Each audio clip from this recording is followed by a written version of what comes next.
আসসালামু আলাইকুম। Welcome to endo movie extension video channel. পৃথিবীর প্রায় সকল মানুষই স্বার্থের পেছনে ছুটে। বর্তমানে তো ভালোবাসা পাওয়া প্রায় অসম্ভব হয়ে পড়েছে। তবে আমাদের ভালোবাসার সাথে মানুষ বেইমানি করলেও আমাদের আশেপাশে থাকা অবলা প্রাণীগুলো কখনোই বেইমানি করে না। আর এই প্রাণীগুলোর মধ্যে সবচেয়ে বিশ্বাসযোগ্য প্রাণী হচ্ছে কুকুর। কারণ এই প্রাণীগুলো সামান্য ভালোবাসার বিনিময়ে নিজের জীবন দিতেও দ্বিধাবোধ করে না। বলছিলাম 2017 সালে রিলিজ হওয়া সত্য ঘটনার উপর নির্মিত সিনেমা টোগোর কথা। এই সিনেমাটার কাহিনী আপনার অন্তরের অন্তঃস্থ পর্যন্ত কাঁপিয়ে দেবে। তাহলে চলুন আর দেরি না করে সিনেমাটি শুরু করা যাক।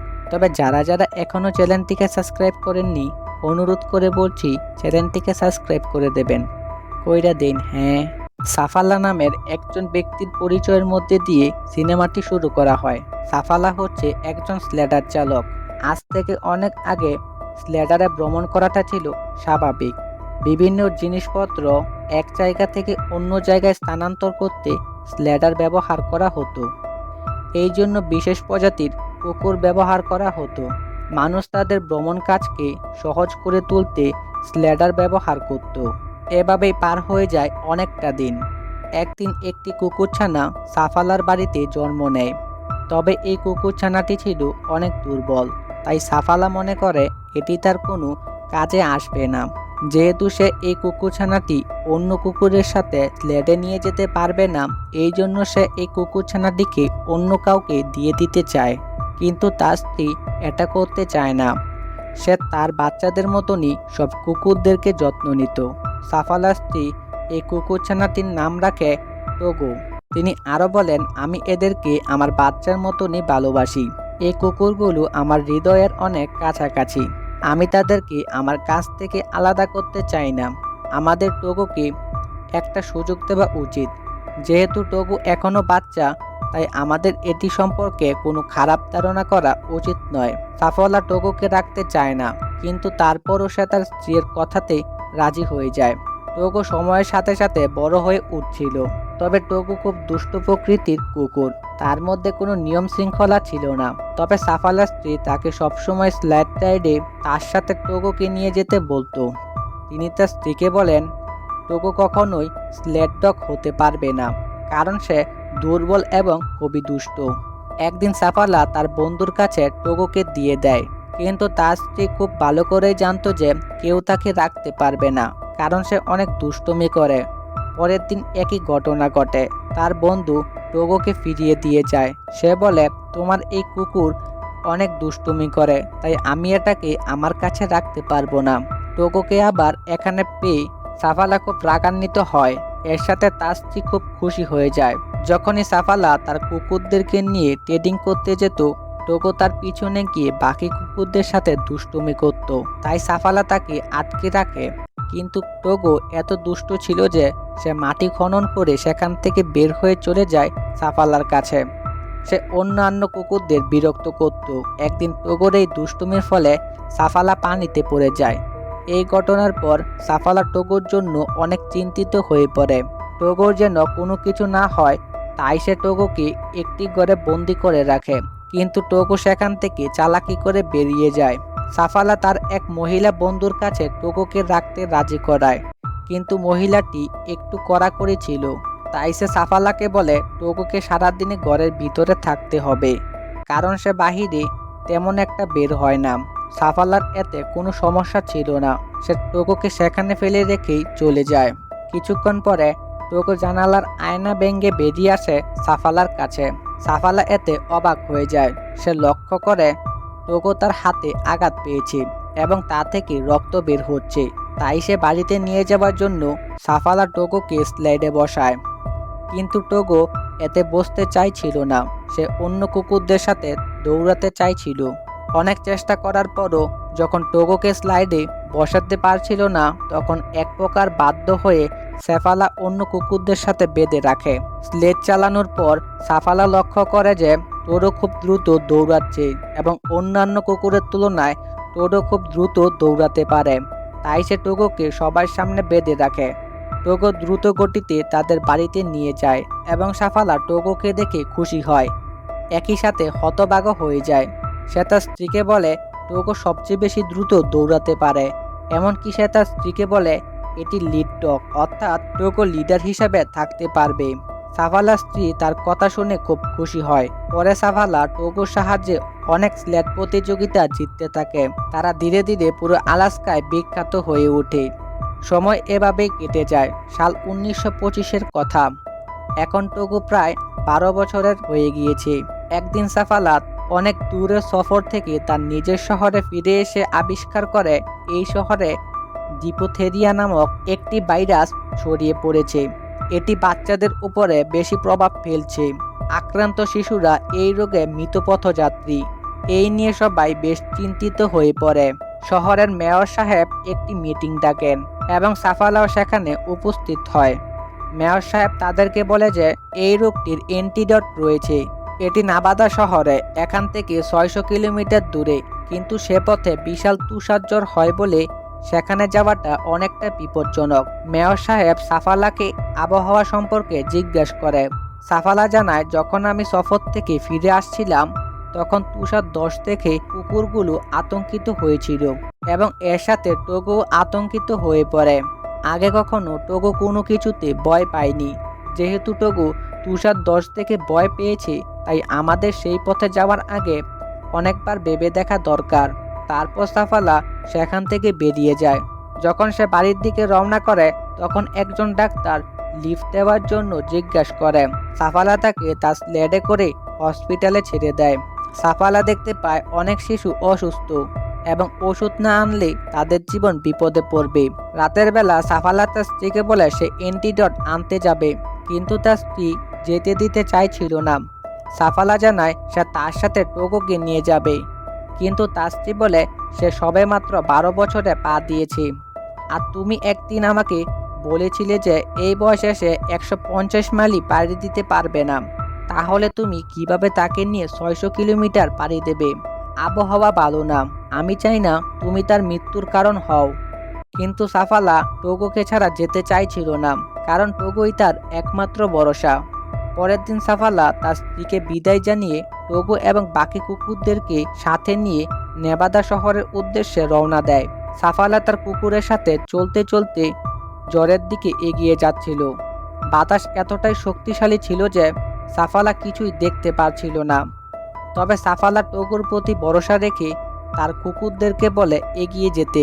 নাভাদা থেকে ওষুধ নেওয়ার পর তাদের শীঘ্রই ফিরে আসতে হবে, এই সব কিছু চিন্তা করছিল সাফালা। তখনই হঠাৎ করে টোগো সেখানে থেমে যায়। সাফালা কিছুই বুঝতে পারে না। এগিয়ে গেলে সে একটি বিশাল খাদ খুঁজে পায়। টোগো এই জ্বরের মধ্যেও এই ভয়ঙ্কর খাদটিকে দেখেছিল, আর এই কারণে সে দৌড়ানো বন্ধ করে দেয়। টোগোর জন্য সাফালা সহ অন্য সব কুকুরগুলোর প্রাণ রক্ষা পায়। এদিকে সাফালা দেখে টোগো তার পায়ে আঘাত পেয়েছে এবং সারাদিন সফর করার পর তারা একটি ফার্ম হাউসে পৌঁছায়। ওই ফার্ম হাউসে একজন মহিলা ডাক্তার ছিল এবং তিনি সাফালাকে বলে টোগো এখন 12 বছর বয়সী, তাই সে দুর্বল হয়ে পড়েছে। এই দীর্ঘযাত্রা টোগোর জন্য ভালো নয়, কিন্তু তারপরও সাফালা টোগোকে নিয়ে রওনা দেয়। এদিকে হসপিটালে বাচ্চাদের অবস্থা খারাপ হচ্ছিল। অন্যদিকে সাফালা তার কুকুরদের সাথে এগিয়ে যাচ্ছে। সে শীঘ্রই তার গন্তব্যে পৌঁছানোর জন্য শর্টকাট নেয়। সে দেখতে পায় একটা ভয়ঙ্কর তুফান তার দিকে এগিয়ে আসছে। সাফালা ভয় না পেয়ে তার কুকুরদেরকে সামনের দিকে এগিয়ে যেতে বলে। সাহসিকতার সাথে তারা লেকের উপর দিয়ে যেতে থাকে। কুকুরগুলো সাফালার কথা মতো লেক পার হয়ে যায়। সারাদিন ভ্রমণ করার পর তারা একটি চেকপোস্টে পৌঁছায়। এদিকে সাফালার স্ত্রী মেয়র সাহেবের কাছে যায়। মেয়র সাহেব তাকে বলে নেভাদা শহর থেকে ওষুধ পাঠানো হয়েছে। সাফালা অ্যান্টিডটগুলোকে পথেই পেয়ে যাবে। তবে সাফালার স্ত্রী বলে সাফালা বলেছিল শর্টকাটের মাধ্যমে এগিয়ে যাবে, যাতে দ্রুত সেখানে পৌঁছাতে পারে। এখন যদি সে ওষুধগুলিকে না পায় তবে তার সফর আরও দীর্ঘতর হবে। এদিকে সাফালা সারাদিন ভ্রমণ করার পর আরেকটি জ্যাকপট খুঁজে পায়। টোগোর অবস্থা আগের থেকে আরও খারাপ ছিল, কিন্তু তারপরও সে এগিয়ে যেতে চায়। সে তার লিডারশিপ কাউকে দিতে চায় না। এখন এদিকে সাফালা তার শর্টকাট দিয়ে যাচ্ছিল, কিন্তু যদি সে নাভাদা শহর থেকে ওষুধ আনতে লোকটিকে খুঁজে না পায় তাহলে তার সফর আরো কঠিন হয়ে পড়বে। সাফালা ক্লান্ত হয়ে পড়ে, তাই তার চোখ বন্ধ হয়ে যাচ্ছিল, কিন্তু তার কুকুরগুলো বিদ্যুতের গতিতে এগিয়ে যায়। এখন আমরা ওই লোকটিকে দেখতে পাই, যে নাবাদা থেকে অ্যান্টিডোট নিয়ে আসছে। তার কাছে ওষুধ রয়েছিল এবং সে সাফালাকে দেখে থেমে যায়, কিন্তু সাফালা তার কুকুরদের সাথে এগিয়ে যাচ্ছিল। লোকটি তাকে ডাকে, কিন্তু প্রচণ্ড বাতাসের কারণে সাফালা কিছুই শুনতে পাচ্ছিল না। তবে টোগো কিছু একটা শুনেছে। এদিকে লোকটি ভেবেছিল সাফালা তাকে শুনতে পায়নি, তাই সে চলে গিয়েছে। কিন্তু লোকটি দেখে সাফালা ফিরে আসছে, কারণ টোগো সেখানে থেমে গিয়েছিল। এখন সাফালার কাছে ওষুধ রয়েছে, যার জন্য সে এত দূর এসেছিল। তারপর তারা একটি চেকপোস্টে থামে এবং তার বন্ধু তাকে এখানে টোগোকে ছেড়ে যেতে বলে। উনি আরও বলেন, এই ভয়ঙ্কর জ্বরে আমি আমার অনেক কুকুরকে হারিয়েছি। আমি চাই না তোমার এই সুন্দর কুকুর টোগোকে হারাও। কিন্তু সাফালা মোটেও রাজি নয়। সে তাকে বলে, টোগো আমার লিড ডগ এবং আমি তাকে ছাড়া সফর করতে পারবো না। সাফালা আবার তার কুকুরের সাথে রওনা শুরু করে। তাদের সামনে লেক দেখা যাচ্ছে, যেটা তারা গতকাল তার কুকুর নিয়ে পাড়ি দিয়েছে। এখন লেকটির নিচ দিয়ে পানি প্রবাহিত হচ্ছিল, কিন্তু এখন তারা যদি এটি দিয়ে না যায় তবে তাদের যাত্রা আরও একদিন বেড়ে যাবে। সাফালা সিদ্ধান্ত নেয় তারা এই পথেই এগিয়ে যাবে। কুকুরগুলো খুব দ্রুততার সাথে অতিক্রম করছিল, কিন্তু বরফ ফেটে পানি বের হতে শুরু করে। আর যদি পানির কারণে বরফ ফেটে যায় তাহলে তারা ডুবে মারা যাবে। টোগো এবং অন্যান্য কুকুরের গতির কারণে তারা কোনোভাবে তীরে পৌঁছে যায়। তবে যে টুকরাটি দিয়ে তারা এগিয়ে যাবে সেই টুকরাটি তীরের কাছ থেকে আলাদা হয়ে যায়। সাফালা টোগোকে তীরে ফেলে দেয় এবং সেই বরফের টুকরাটিকে টেনে আনতে বলে। টোগো আহত ছিল, কিন্তু তারপরও সে শক্তি প্রয়োগ করে সবাইকে তীরে নিয়ে আসে। টোগো আবারও তার সাহসিকতা দেখিয়ে সবার প্রাণ বাঁচায়। সাফালা তার সাহস দেখে মুগ্ধ হয়। তারপর তারা আবারও পথ চলতে শুরু করে। তারা সেই ফার্ম হাউসে পৌঁছে যায়। মহিলা ডাক্তারও সেখানে ছিলেন এবং টোগোকে দেখে তার চোখ থেকে জল বেরিয়ে আসে। সে সাফালাকে বলে, তোমার কুকুরটি মারা যাচ্ছে এবং তার অবস্থা আরো খারাপ হবে। সে সাফালাকে উদাস করে দেয়, তবে সাফালাও এখানে ছিল নিরুপায়। তারপর তারা সেখানে একটি রাত কাটায়। যখন তারা যাত্রা শুরু করে তখন সে টোডোকে পিছনে বেঁধে দেয়, কারণ সে অসুস্থ, তার এতে কষ্ট হবে। কিন্তু তারপরও টোগো তার অবস্থানে দাঁড়িয়ে থাকে। সে সাফালাকে বোঝাতে চায় সে তার গন্তব্য শেষ না হওয়া পর্যন্ত থামবে না। সাফালা এক প্রকার বাধ্য হয়ে টোগোকে সামনে বেঁধে দেয় এবং তারপর তারা যাত্রা শুরু করে। কয়েক ঘন্টা পর এমন ভয়ঙ্কর জ্বর উঠে যার কারণে সাফালা সামনে কোনো কিছুই দেখতে পায় না। সে টোগোকে বলে, আমি আর দেখতে পাচ্ছি না, এখন তোমাকেই আমাদেরকে পথ দেখাতে হবে। এর সাথে পরবর্তী চেকপোস্টে নিয়ে যেতে হবে। সাফালা তার মুখ ঢেকে রাখে। সে টোগোকে নির্দেশ দেয় তাদেরকে এগিয়ে নিয়ে যাওয়ার জন্য। অনেকটা দূর অতিক্রম করার পর টোগো ক্লান্ত হয়ে পড়ে। সাফালা তার কাছে যেয়ে বলে, তোমাকে উঠে দাঁড়াতে হবে এবং আমাদেরকে অ্যান্টিডোটগুলোকে জায়গা মতো পৌঁছে দিতে হবে। আমরা এখান থেকে বের না হলে এখানেই শেষ হয়ে যাব। টোগো তার ডাকে সাড়া দিচ্ছিল না। সাফালা এভাবে খুশি ছিল যে টোগো তাদের প্রাণ বাঁচিয়েছে, কিন্তু টোগো এখনো কোনো সাড়া দিচ্ছিল না। তারপর একজন লোক তার কাছে আসে, যার মানে টোগো তার কাজ করেছে। সে সবাইকে চেকপোস্ট পর্যন্ত পৌঁছে দিয়েছে। সাফালা এটি দেখে খুব খুশি হয়।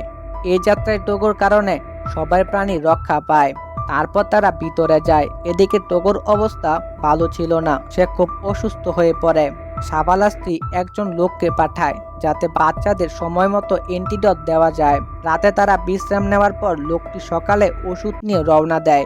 কিছুক্ষণ পর তিনি নোম শহরে পৌঁছায়, যেখানে একজন সাংবাদিক তার জন্য অপেক্ষা করছিল, কারণ নিউ ইয়র্কে এই খবর ছড়িয়ে পড়েছে যে এক ব্যক্তি ওষুধ আনতে দীর্ঘ সফরে গিয়েছে। সাংবাদিক ভেবেছিল হয়তো এই লোকটি সেই লোক যিনি ওষুধ আনতে গিয়েছে। এখন সাংবাদিক সাফালাকে বাদ দিয়ে সেই লোকটির নাম সংবাদপত্রে ছাপায়। সাফালার স্ত্রী এতে অনেক হতাশ হয়েছিল। কিছুদিন বাদে টোগো একটু সুস্থ হয়ে উঠেছিল। এখন সাফালা তার কুকুরদেরকে সাথে নিয়ে নোম শহরের দিকে পৌঁছায়। সাফালা এবং তার কুকুরদেরকে ধন্যবাদ জানাতে অনেক লোক সেখানে আসে। বাচ্চারাও সেখানে আসে, যারা সাফালার কারণে বেঁচে গিয়েছিল। একটা মেয়ে এসে জিজ্ঞেস করে, টোগো কি মারা যাবে? সাফালা এই কথা শুনে বাড়ি থেকে বের হয়ে যায় এবং তার স্ত্রী তার পিছনে চলে যায়। সে তার স্ত্রীকে বলে, আমার কারণে আজ টোকোর এই অবস্থা। টোকো 12 বছর হওয়া সত্ত্বেও আমি তাকে আমার সাথে নিয়ে গিয়েছি, তবে আমার এটা করা উচিত হয়নি। সাফালার স্ত্রী জিজ্ঞেস করে, টোকো ছাড়া কি আর কেউ এটা করতে পারতো? সাফালা চুপ হয়ে যায়, কারণ সে নিজেও জানে টোকো ছাড়া এটা আর কেউ করতে পারতো না। পরের দিন সকালে সাফালা তার কুকুরের সাথে প্র্যাকটিস করতে যাচ্ছিল। এটা দেখে টোগো অন্য কুকুরদের সাথে যেতে চায়, সে বাড়িতে থাকতে চায় না। সাফালা বুঝে সে শুধু স্লেড টানতে চায় না, সাফালার সাথে সময় কাটাতেও চায়। কিছু সময় পরে টোগো সুস্থ হয়ে ওঠে। টোগোর 2 বছর পর কিছু বাচ্চা হয় এবং অনেক মানুষ তাদের কিনতে আসে। এই কুকুরছানাদের একটি নাম দেওয়া হয়েছিল সাফালা সাইবেরিয়ান। পরে টোগো 1929 সালে মারা যায়। সাফালা টোগোর বাচ্চাদের নিয়ে সময় কাটাতে শুরু করে। টোগো তার শহরে একটি বিখ্যাত কুকুর ছিল। এটা ছিল টোগোর গল্প। এই গল্পে টোগোর উদাহরণ দিয়েছে কুকুর হলো পৃথিবীর সবচেয়ে অন্যতম অনুগত প্রাণী। তারপর সিনেমাটি এখানেই শেষ হয়ে যায়। তো দেখা হচ্ছে পরের সিনেমায়। ততক্ষণের জন্য আল্লাহ হাফেজ।